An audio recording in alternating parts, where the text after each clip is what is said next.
Thessalonians chapter 4, beginning in verse 9. Concerning brotherly love, you have no need that I should write to you, for you yourselves are taught by God to love one another. And indeed you do also toward all the brethren who are in all Macedonia. But we urge you, brethren, that you increase more and more, and that you also aspire to lead a quiet life, to mind your own business, and to work with your own hands as we commanded you, that you may walk properly toward those who are outside, that you may lack nothing. So as we start with those first couple of verses, concerning brotherly love, I have no need that I should write to you, for you yourselves are taught by God to love one another, and indeed you do so toward all the brethren who are in Macedonia. And of course that idea of love one another is not something new to us, because we've already talked about it here in the book of Thessalonians, and it's basically on every page of the New Testament that we're to love one another. And basically Paul is saying, I don't really need to write to you about this. You know this. You yourselves are taught by God to love one another. They had this and we're practicing it in their lives. And we said how important that is in our relationships with each other, that we truly do love one another. And we've said it's more than just that ooey-gooey, fuzzy feeling that we have, but love is something you do. It's actions. 1 Corinthians 13, patience, kindness, long-suffering, all of those things that it talks about there. So it's important for us to understand how important it is to love one another. And as we think about that idea of love one another, John 13 and verse 34, a new commandment I give to you, that you love one another as I have loved you, that you also love one another. John 15:12, this is my commandment, that you love one another as I have loved you. And in that verse in John 13, what's new about that command? Because weren't people supposed to love each other in the Old Testament? What makes Jesus' command new there in John 13:34? Well, it says, as I have loved you. Yes. Love one another, that's a given. That's a part of life. That's a part of God's will, part of God's plan. But what Jesus is saying sets it apart, because you love one another as I have loved you. And that takes it to a whole other level, doesn't it? To love someone as Jesus loved. How much did he love? Well, he hung there on the cross for us and died for us. That's how much he loved. He didn't just say he loved us, he proved he loved us by that. And so when we think about this idea of love one another, it's just all over the pages of the New Testament. These things I command you, that you love one another. John 15:17. Romans 13 and verse 8. owe no one anything except to love one another, for he who loves another has fulfilled the law. Again, 1 Thessalonians 4:9, but concerning brotherly love, you have no need that I should write to you, for yourselves are taught by God to love one another. That's our text for this morning. 1 Peter 1:22, since you have purified your souls in obeying the truth through the Spirit and sincere love of the brethren, love one another fervently with a pure heart. And notice Peter adds that word fervently in there, giving it more emphasis, giving it a seemingly more importance of how we love. It's a fervent love. And it's an abiding love, just like fervent prayer, just like the struggling in prayer for people that we read about in other places. For 1 John 3:11, this is the message that you heard from the beginning, that we should love one another. And so on and on and on it goes. We can read some more. And this is his commandment, that we should believe on the name of his Son, Jesus Christ, and love one another as he gave us commandment. 1 John 3:23. 1 John 4:7. Beloved, let us love one another. For love is of God, and everyone who loves is born of God and knows God. Beloved, if God has so loved us, we also ought to love one another. No one has seen God at any time. If we love one another, God abides in us, and his love has been perfected in us. And so all of those, and we can cite many more, but I think there's maybe one more on my list. And now I plead with you, lady, not as though I wrote a new commandment to you, but that which we had from the beginning, that we love one another. And that's 2 John 1 and verse 5. So again, over and over and over and over again, that idea of loving one another is at the forefront of whatever Paul was saying, or Peter was saying, or John was saying in the context of Christianity.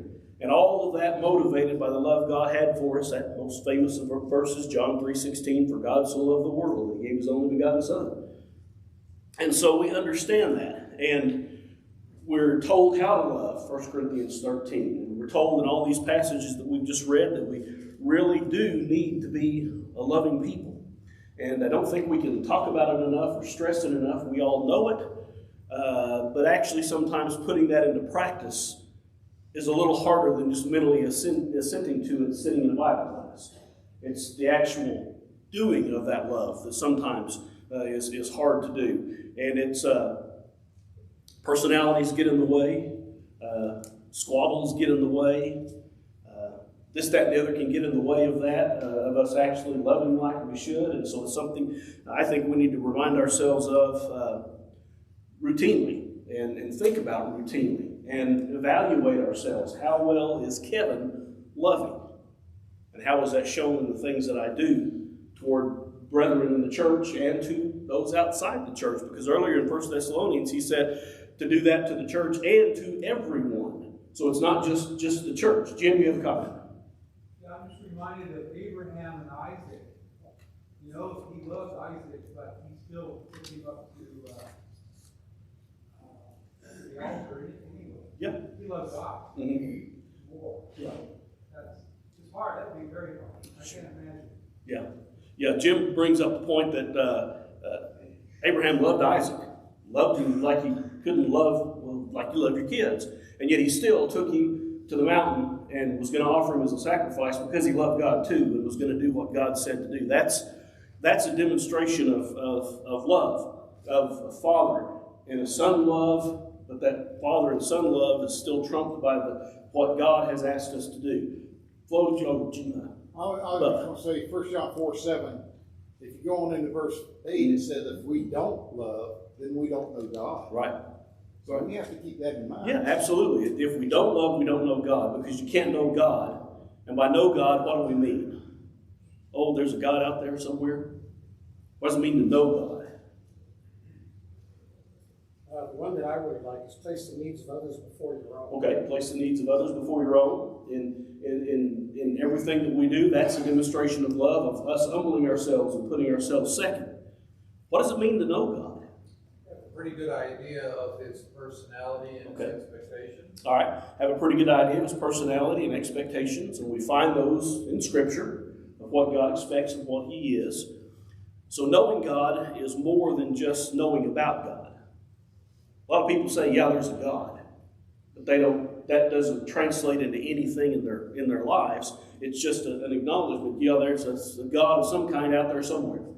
That's not knowing God. Go ahead. If you love me, you will keep my commandments. Yeah, John 14:15. If you love me, you'll keep my commandments, is what we're encouraged to do. So again, this is such an important topic, and don't want to beat it to death, but at the same time don't want to ignore it either, because it's so significant that we understand what that should look like in the church, which brings about a peaceful church, a calm church, a happy church, a fruitful church, if we truly love like we're supposed to. Les? If you examine this topic and look at several different passages, it goes back to the passage where it says we're to prefer one another. We oftentimes misunderstand that.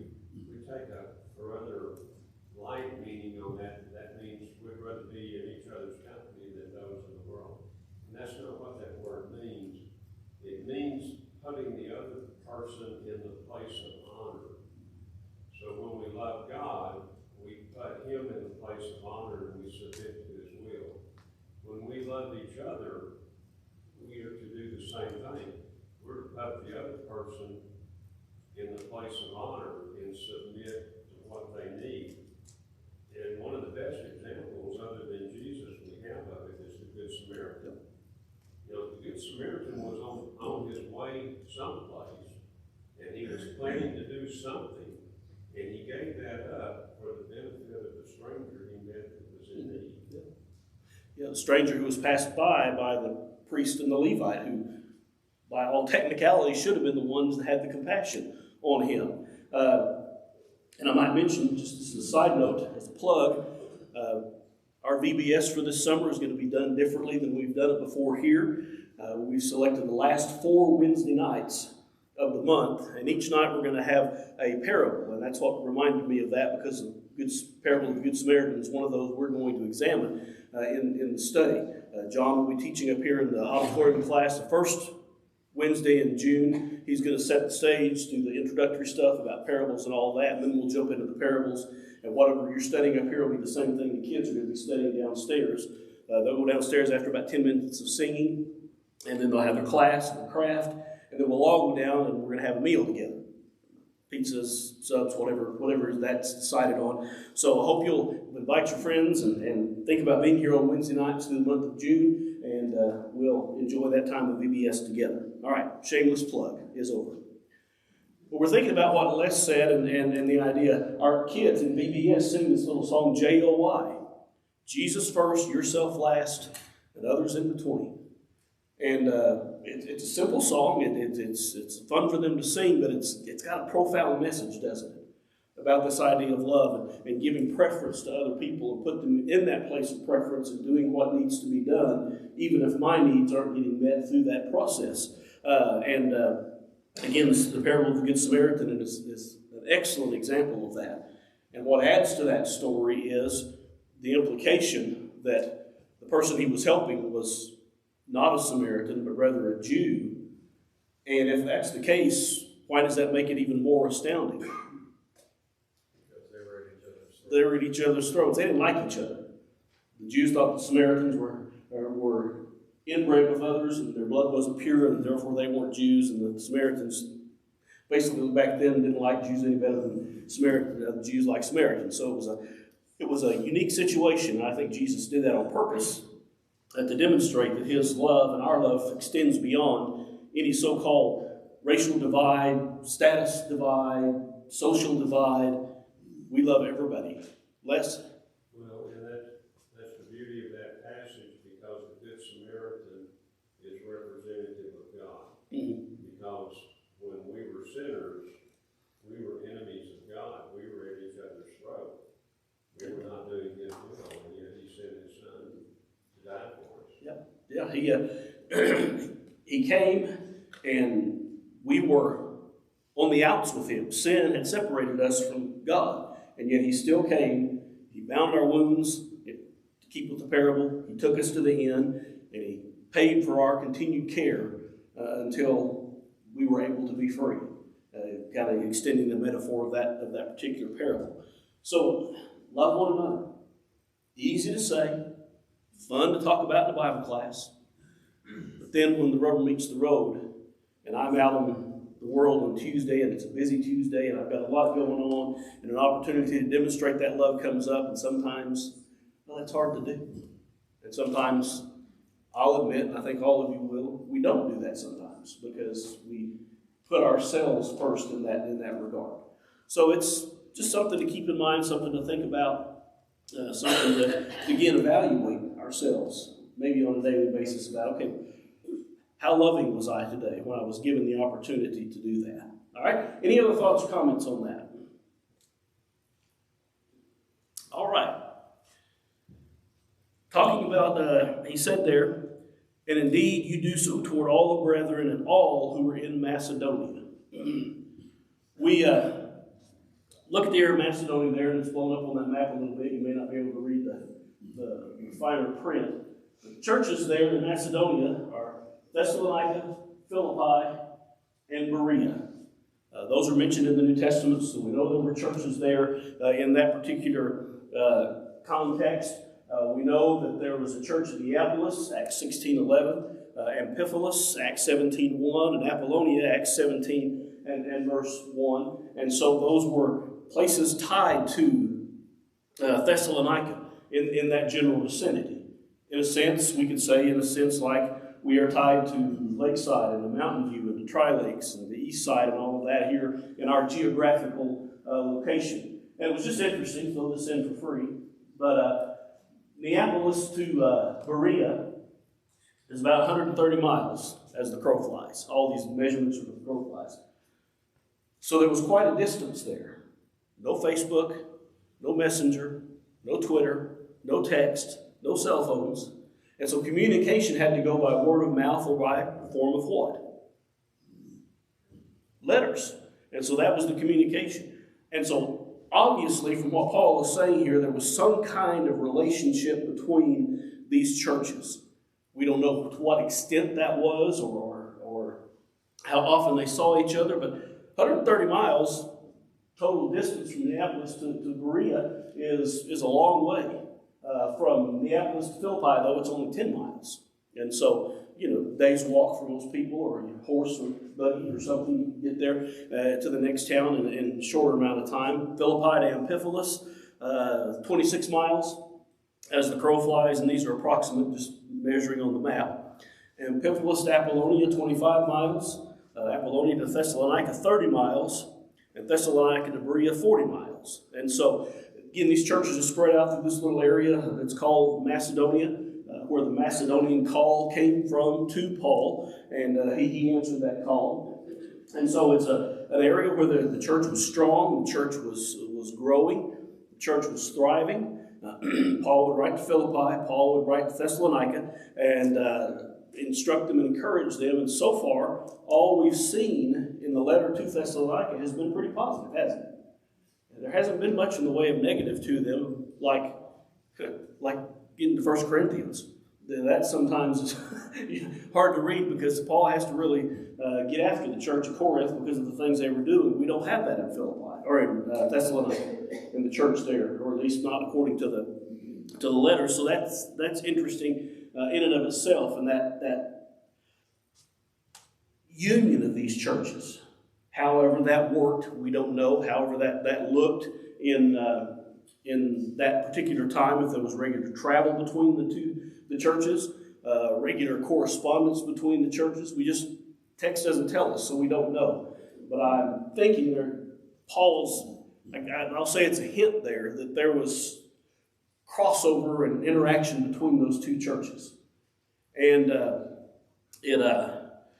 again, what that looked like, I have no idea. But the fact that there were these churches in the area that worked together and were on the same page is a good thing and a helpful thing and a needed thing. And Paul sent Timothy, and they established elders in every congregation. So you had a leadership in each of these churches that was doing that, and whether they had a located preacher or the elders taught, or whether it was Timothy or Titus or somebody like that traveling through to preach to them. Again, we don't know the whole story, but that's when he says there, indeed you do so toward all the brethren who are in all Macedonia. Those are the people he's talking about there, even though we don't know exactly who they are, who they were, because we have no names mentioned really of them there. Anything you'd like to say about that?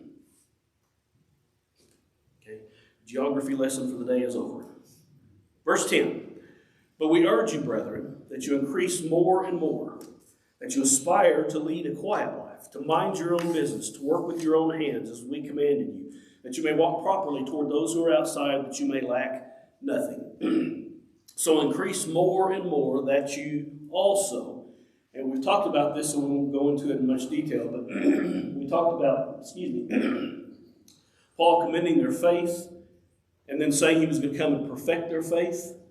And we talked about that seemed like a disconnect, but it's not really, because faith is something that's always growing. And they had great faith, but Paul was wanting to come to make it even stronger, to make it deeper, to make it more meaningful to them. And throughout our lives, our faith grows. None of us are where we are in our faith, or where we were in our faith 10 years ago, or 20 years ago, or however long you've been in the church. It's something that grows with time, and with age, and with wisdom, and with study, and with life experience. And so he's telling them to keep increasing more and more. And our point we made during all that discussion just a few verses earlier was this. If you're not growing, you're dying. There is no status quo. Because if you don't grow, then atrophy sets in and it's going to go the wrong direction. And that's the way that it seems to work.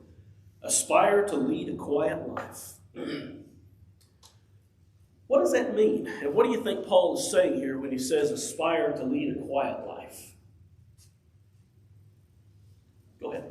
Primarily, the main thing is not to cause any kind of division. Okay. So the main thing is not to cause division. Be quiet in that sense. What else? Why? Pam? Keep yourself in control. Okay, keep yourself in control. Sounds good. What is it about a quiet life that we admire? Diana? It brings peace and serenity. Okay, brings peace and serenity. A life without what we call drama. You all know people who are people of drama, don't you? And there's always something going on in their life, and it's just every day there's something new, and it's just and not to say there's anything necessarily wrong with that, but Paul is here saying you aspire to lead a quiet life, maybe a consistent life, maybe even, should we say, a predictable life, that you know what I'm doing and what I'm going to be doing because you know me, and the same would be true for you because I know who you are, and it's a life of, and some say, well, that's kind of boring, that's kind of dull, and how would you answer that? No, it's not. No, it's not. Okay. Right to the point. No, it's not. Just because it's a quiet life doesn't mean it's a dull life or a boring life. It means it's a, shall we say, measured life. It has its joys. And let's face it, we have Monday tomorrow. We always comment when we get to the office, Chris and Grady and I, that feels like a Monday.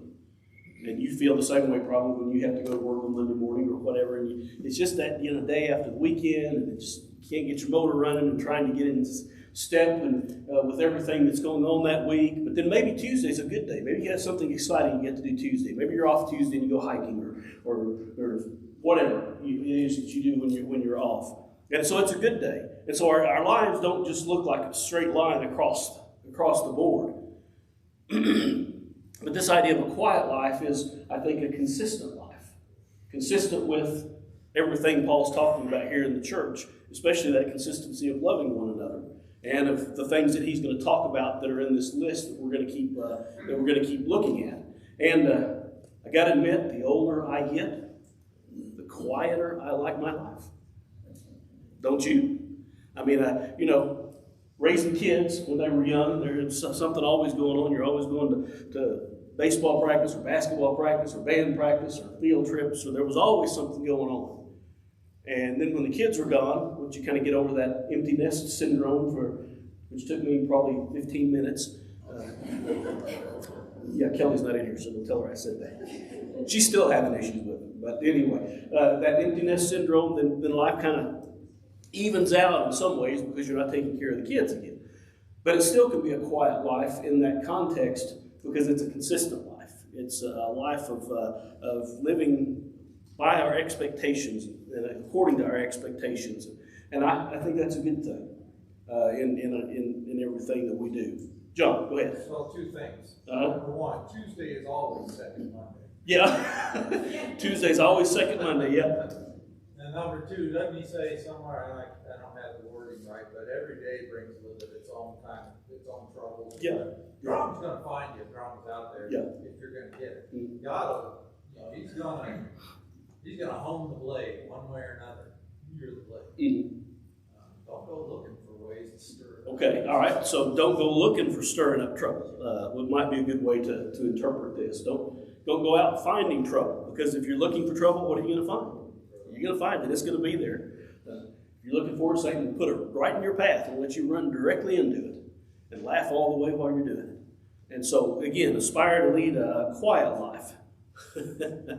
Mind your own business. You ever been told that? Well,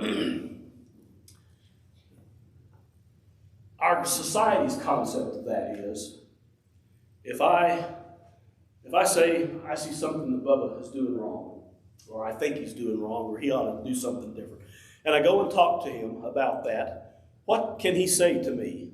What would the world say to me? Mind your own business. So how do you reconcile that concept with what we think he's saying here to mind your own business? Is there a difference? What's the balance there? But if you love one another, you have to go to someone when you misunderstand them, for example, something they say. You may meet them in the morning and they'll have an attitude. And you'll think to yourself, gee, I wonder what's going on with him or her. That's the time when you need to take a moment and just talk to them and say, well, how are things with the kids, or how's this and that? Yeah. You're trying to say, I love you and I'm trying to help you resolve the issue or problem. Yeah. So you're saying we don't always mind our own business, or, well, we'll talk about that in a minute. Go ahead, Sherry. It could be more, or also the whole sort of speck in your own eye, take mindful thought of your business. Okay. First, get your own house in order, make sure your own house is good, and, Yeah. Sherry brings up that excellent parable or idea of the speck in your brother's eye and the log in your own eye. That's kind of a silly illustration, isn't it? It's hyperbole, because that's what Jesus was saying. He wanted to make it so seemingly ridiculous, but that's what we do. We have all of our faults, but boy, we're going to pick on the tiniest little thing that you do and get all over you about that while the log's sticking out of your eye. And I think it was meant to be that ridiculous of a picture in that concept. So minding your own business has obviously something to do with that. Diana, you were first. I'm going to go with Sherry. This is basically, the Bible tells us about examining ourselves, so the man, look at the man in the mirror. And so sometimes we can be so mindful about the cares of the world that don't bring value to you, that can cause you to fall short to something else. And I think about the scripture where it says, he saved others, but he couldn't save himself. And so at some point you have to realize that if you're depleting yourself on those things that are pleasing to God, because you're so busy with everything else, how can you save yourself? Yeah, absolutely. Very good point. Folks? Well, a quiet Christian life is one that has peace, love, compassion, patience, all those things that create a quiet Christian life. But that life also does not go out seeking issues, creating issues, creating gossip, pointing the finger at the church, at brotherhood. And I think that's really what Paul is trying to say. That's why he said, mind your own business, because sometimes we don't do that. And if we do feel an issue, we don't deal with it in a love and compassionate way, or in a direct way. We go out and spread it around. Okay, all right. So it's not to look for, not to stir the pot. Again, people who that just seems to be their forte, isn't it? if they're around, something's getting stirred up because that's just their personality and the way they are. Paul's, I think, saying, don't be that way. Steve? Two quick points. One, I think to mind your own business doesn't mean that you can't act with compassion. And really, you mentioned earlier the Good Samaritan parable. You know, if those individuals were minding their own business, they were acting without compassion. And then the second, I think, really I'm in the temptation at the church of Thessalonica that they would that they had everything in order, and so they needed to look elsewhere, look at other people to kind of validate maybe the way that they were feeling. Okay. All right. Anybody else? Les? Well, we've got to balance this admonition with what Paul writes to the Philippians in chapter 2, verse 4, because he tells us there to not look out after just your own interest, but to the interest of others. Mm-hmm. So I think it's the motivation and the intent of why we're looking at someone else's business. Yeah. And I guess, and this is the point I was going to say with Sherry, what is our business? Maybe we need to define that. When it says mind your own business, what is our own business? Susan? Well, Jesus said, don't you know I need to be about my Father's business? Mm-hmm. Okay. And it's kind of like, well, Yeah. no, maybe that's our business. Yeah. Sometimes things, well, if there is an erring brother, we've been commanded to go to that erring brother, which makes it our business, doesn't it? And again, how we do that is paramount importance, is with love, gentleness, and not being drawn into that. So that's part of it. But when we think about our own business, it's not separating us into our own little cocoon shell and saying, nothing that's in your life is my business, or nothing in my life is your business. Because that idea of loving one another cannot live in that atmosphere. You can't do it. And so Paul is taking this here as about mind your business. What is your business and not what's not your business? Somebody else had a hand up over here. Janelle. I think you kind of got close to what I was going to say anyway. But another slant on this would be mind your own business. In that you find out what your business is and you do that business and not slough it to something else. Yeah, mind your own business. And in other words, do what you're supposed to be doing. Do your business in that context. Heard somebody over here, John? This is a secular example, but when I worked for a company and had a unit of about 25 people working for me, the number one thing I think that caused division was when one employee looked at what the other employee was doing and remarked on the lack of performance, not in the office enough, not really part of the team. And nothing destroyed cohesion quicker than one person looking at what another person was doing and making a judgment on that. We just don't know what some of our brethren are doing in their off time, so to speak, away from this building, and how much they're doing for others. Absolutely. Absolutely. It's, again, yes, you're my business. I'm your business because we're part of this family. We're part of the family of God, part of the kingdom of God. And that's not, we're the ecclesia. We're the gathering. We're the call together as a church. And so we're in each other's businesses. Now, yes, we understand you've got your life and your job and the way you do things with your parents or your kids and whatever. And there's a certain amount of that that's none of my business. As is, there's certain things about my life that's none of your business. But I don't think he's talking about stuff like that. I think he's talking more along the lines of, okay, take care of what you're supposed to be taking care of. Back to Janelle's comment there. Take care of what you're supposed to, and do it quietly, in that quiet life. Take care of it that way. Bob? I want to add one word to that statement. I hate adding or taking from something, but